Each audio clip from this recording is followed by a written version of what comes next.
Hi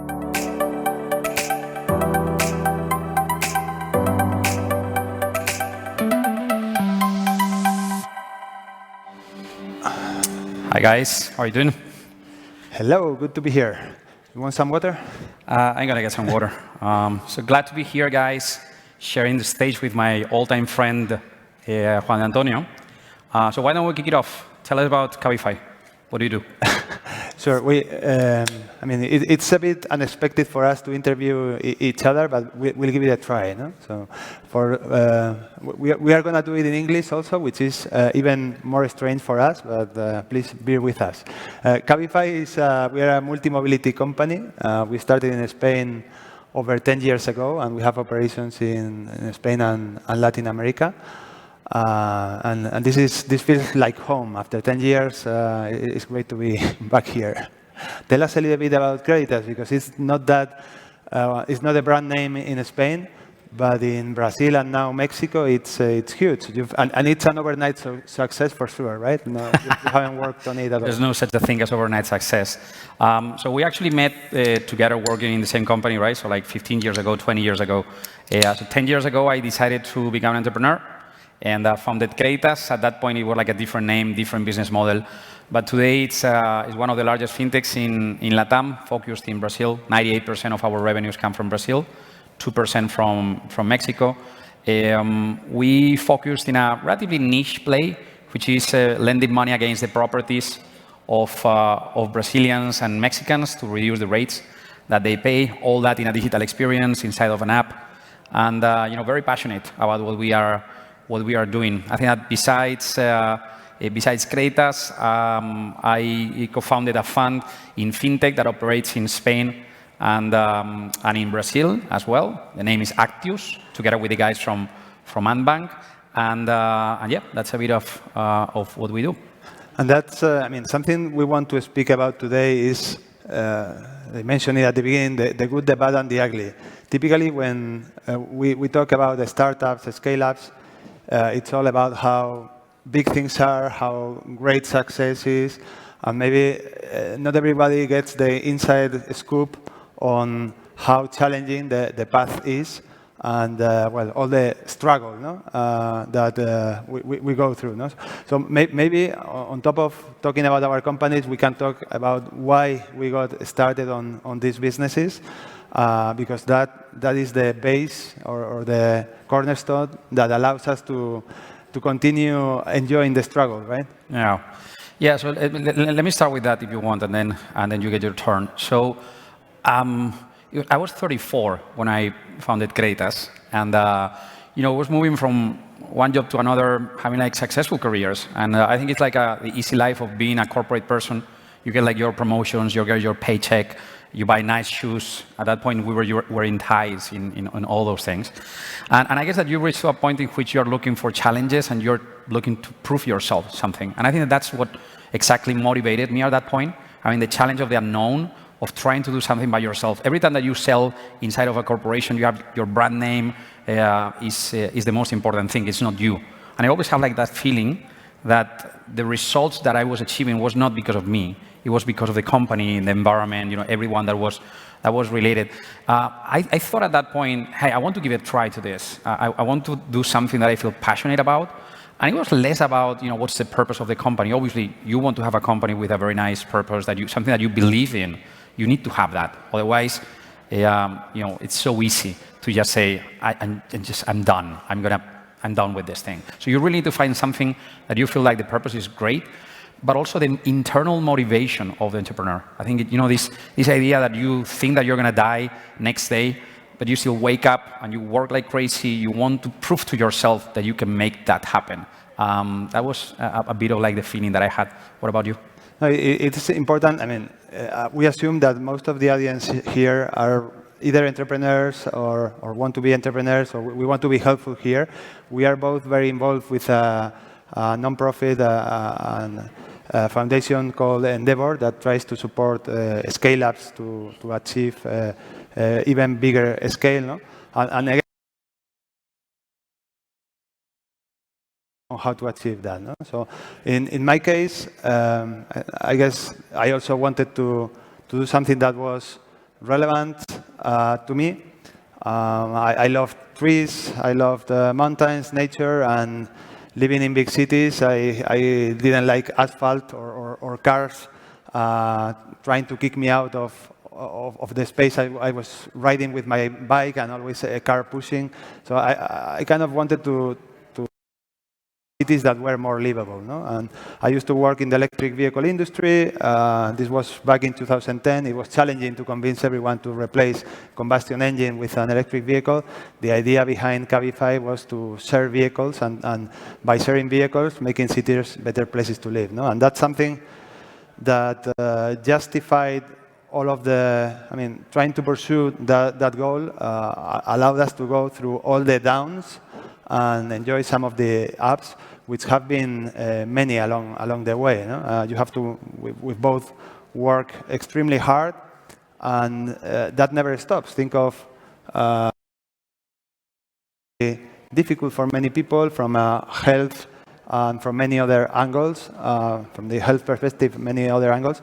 We had to rebuild our business over the last 2 years. No? So the game never ends. You are sometimes trapped in the same level of the video game. Sometimes you go to the next level, but you only want to continue playing if you are enjoying the game and if you are playing it for something relevant. No? Because I think this is key to survive all of the struggles that we go through. Right? Let's talk, Juan Antonio, I'm going to ask you a question about the early days. Let's start there, and then we talk about later, the mid, and where we are now. So tell us about the beginning of Cabify. What were the struggles? Was like an easy path? Did you go and talk to a bunch of investors and everyone wanted to pour money into Cabify? How was the early days?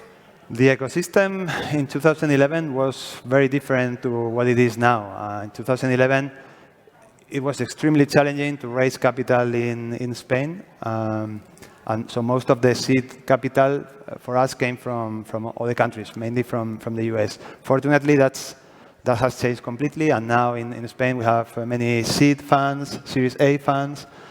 And actually, that's great, but also the type of people that are in the investing community in Spain are great compared to maybe to more transactional markets like the US. Let me explain this.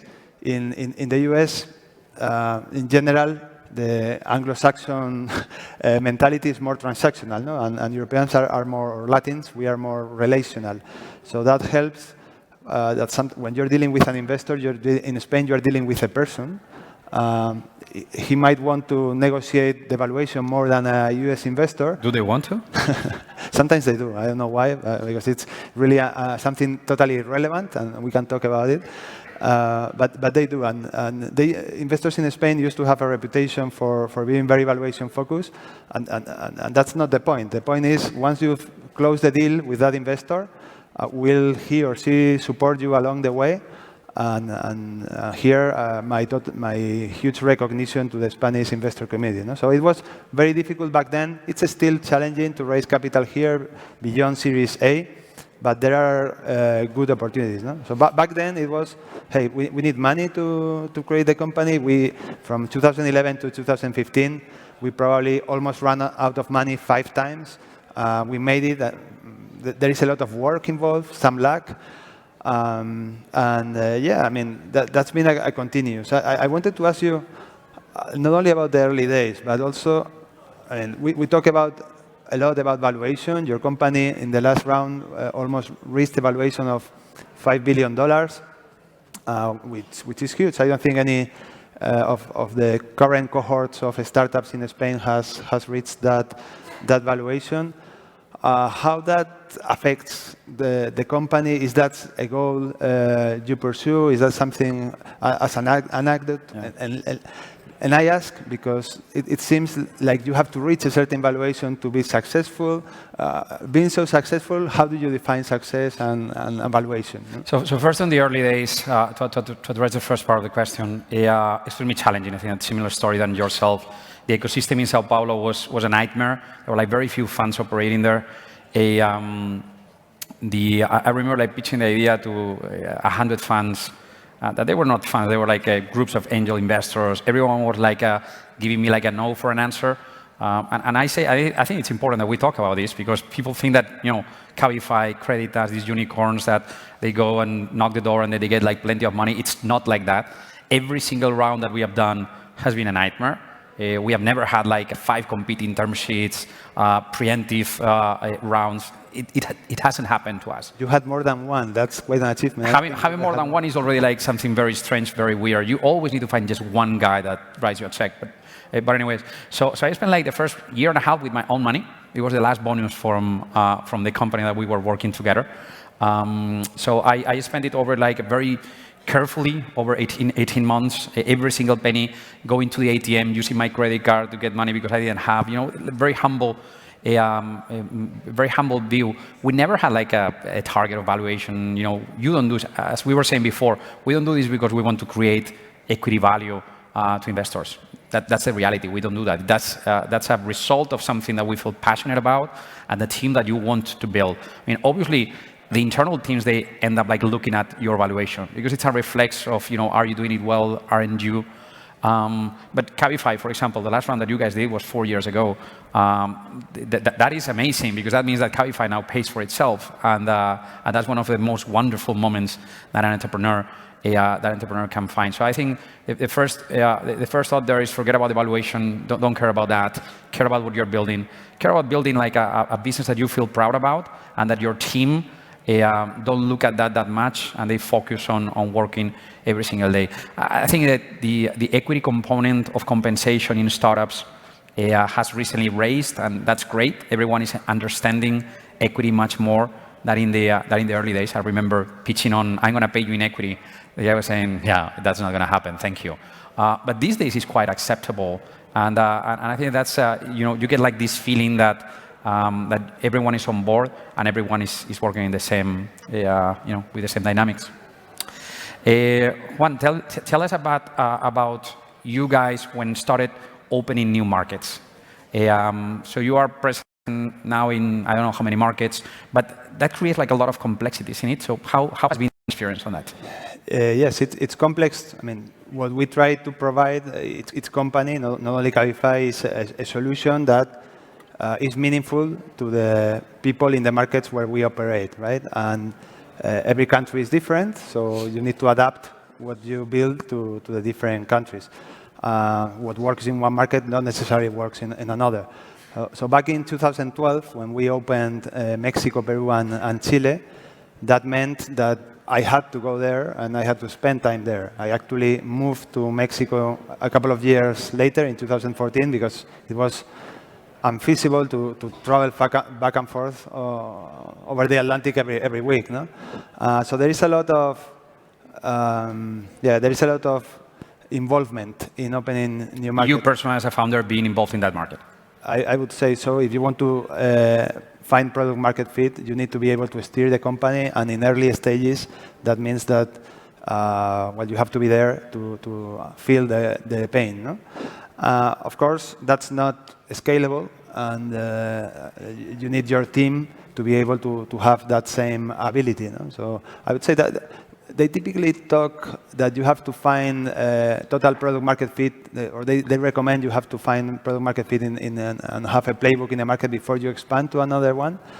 I would argue differently. I would argue that you need to have an organization that is capable of and mature enough to adapt and to tune the product to other markets before you expand. And it's very difficult to find the right balance between the number of markets where you deploy your business and the depth of market penetration in those markets. You are currently expanding, so you probably are experiencing this, right? Yeah. So well, first, I've always been very negative about international expansion for fintech companies. And the reason is because it's a regulated industry. You almost start shop from zero in every country that you go. Probably different than in mobility. That obviously you also need to deal with regulators in different places. But I don't know, like in my case, we really had a hard time in taking the decision of moving into Mexico.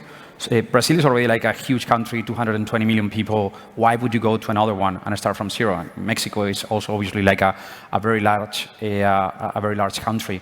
The discussions that we are having and the reason why we took that decision and other decisions that we can talk about is you need to have a team that actually can manage at the same time the escalation of an organization that have already found product market fit, and at the same time innovate with things that we don't know.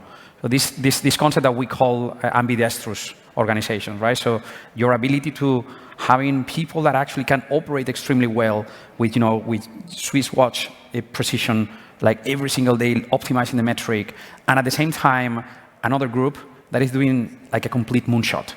And we do a bunch of moonshots. One of them was last year. I mean, you were mentioning before about electric mobility.